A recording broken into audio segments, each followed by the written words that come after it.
அன்பர்களுக்கு வணக்கம். கன்னி ராசி அன்பர்களே, புதன் பகவானை ராசி அதிபதியாக கொண்ட நீங்கள் மிகுந்த புத்திசாலித்தனமும் பகுப்பாய்வு திறனும் கொண்டவர்கள்.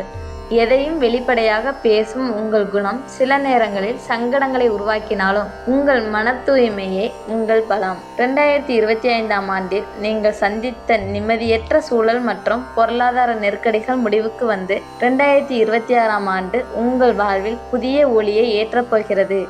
மார்கழி 17ஆம் தேதி ஜனவரி 1, 2026 வியாழக்கிழமை அன்று இந்த புத்தாண்டு பிறக்கிறது. குரு பெயர்ச்சி ஜூன் 2, 2026.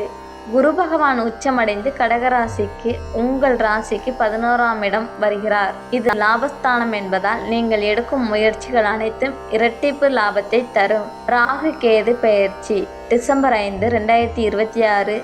இந்த மாற்றம் ஆண்டின் இறுதியில் உங்களுக்கு மிகப்பெரிய நிம்மதியை தரும். இந்த ஆண்டின் தொடக்கத்தில் நிலம் மற்றும் தங்கம் ஆகியவற்றில் முதலீடு செய்வது மிக சிறந்த சேமிப்பாக அமையும். கடந்த ஆண்டில் இருந்த உத்தியோக தடை, வியாபார மந்த நிலை அனைத்தும் சூரியனை கண்ட பனி போல விலகும். வேலை தேடுபவர்களுக்கு சிறந்த ஊதியத்துடன் கூடிய புதிய வேலை அமையும். ஏற்கனவே பணியில் இருப்பவர்களுக்கு அங்கீகாரமும் சம்பள உயர்வும் கிடைக்கும். அரசு தேர்வுகளில் வெற்றி பெற அதிக வாய்ப்புள்ளது. அரசியலில் இருப்பவர்களுக்கு புதிய பொறுப்புகள் மற்றும் பதவிகள் தேடி வரும். வங்கியில் அடமானமாக வைத்துள்ள நகைகளை மீட்கும் யோகம் உண்டாகும். பொருளாதார ரீதியாக மிகப்பெரிய முன்னேற்றம் ஏற்படும். குடும்பத்தில் நிலவி வந்த குழப்பங்கள் தீரும். ஜூன் மாதம் வரை மற்றும் பேச்சில் நிதானத்தை கடைபிடிப்பது நல்லது. நீண்ட நாட்களாக தடைப்பட்டு வந்த திருமண யோகம் இந்த ஆண்டு கைகூடும். குழந்தைகளின் கல்வியில் இருந்த மந்த நிலை மாறி அவர்கள் சிறப்பான நிலைக்கு வருவார்கள். ஒவ்வாமை, ஒற்றை தலைவலி மற்றும் மயக்கம் போன்ற சிறிய உபாதைகள் வரலாம். அதிக உழைப்பு காரணமாக ஏற்படும் மன அழுத்தம் இரத்த அழுத்தத்தை அதிகரிக்கலாம். எனவே தியானம் மேற்கொள்வது சிறந்தது. தேவையற்ற கோபம் மற்றும் ரோசத்தை குறைத்து கொள்ளுங்கள். இவை உங்கள் வெற்றிக்கு தடையாக இருக்கலாம். நேரம் நன்றாக இருக்கிறது என்பதற்காக பேராசை பற்றி எந்த ஒரு காரியத்திலும் இறங்க வேண்டாம். வழிபாடு மற்றும் பரிகாரங்கள்.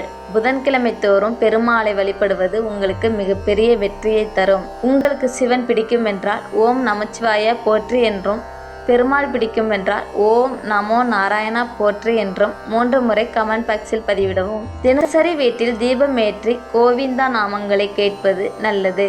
குருவாயூர் கிருஷ்ணன் வழிபாடு மன அமைதியை தரும். பெருமாள் கோவிலுக்கு செல்லும் போது அன்னதானத்திற்காக மிளகு, சீரகம், உப்பு போன்ற மல்லிகை பொருட்களை தானமாக வழங்கவும்.